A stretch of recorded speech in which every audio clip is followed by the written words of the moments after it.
Okay, so was this a big win for President Biden?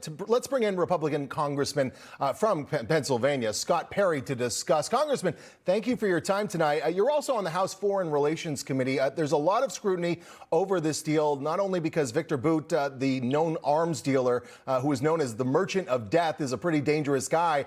He's armed terrorists in the past, but also because U.S. Marine Corps veteran Paul Whelan wasn't part of this deal. There was some initial reporting by NBC News, which was later retracted without comment, that the White House had the option of bringing both Griner and Whelan home. So I guess the question is the White House being honest with the American people here that this was the only deal that could get done?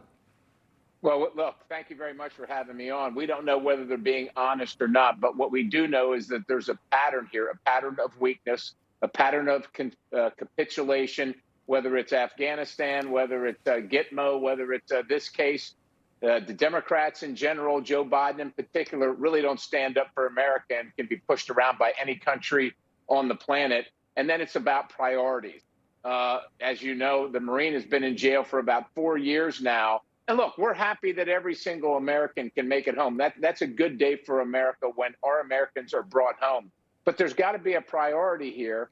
And the priority apparently is about what's trending on social media and what looks more politically correct and fits the political narrative than actually what the priority should be. The person that's out making sure that every single one of us can live free, the Marine, he remains in prison. And, you know, like I said, it just seems to be lopsided. Obviously, this is a bad deal. And of course, the Merchant of Death, responsible for the death of Marines and American servicemen around the world, and millions, maybe thousands, maybe millions of others, that person goes free. Obviously, America is concerned about this. It doesn't look like an appropriate deal. And certainly, if there's any indication whatsoever that we could have got both of them home, that should have been the case for sure. Yeah, Congressman, this deal is reminiscent of one President Obama made to rescue Bo Bergdahl back in 2014. I'd like you to listen to this.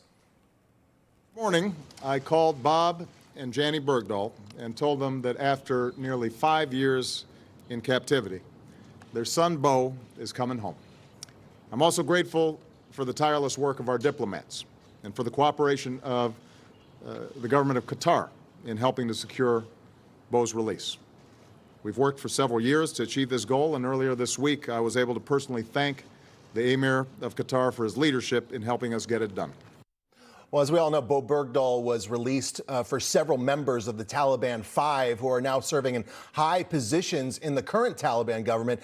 Here is what Donald Trump had to say, Congressman, back in 2015 about the deal for the release of Bo Bergdahl. Our president doesn't have a clue. He's a bad negotiator. He's the one that did Bergdahl. We get Bergdahl, they get 5 killer terrorists that everybody wanted over there. We get Bergdahl, we get a traitor. We get a no-good traitor, and they get the 5 people that they wanted for years, and those people are now back on the battlefield trying to kill us. That's the negotiator we have. Is that a fair comparison?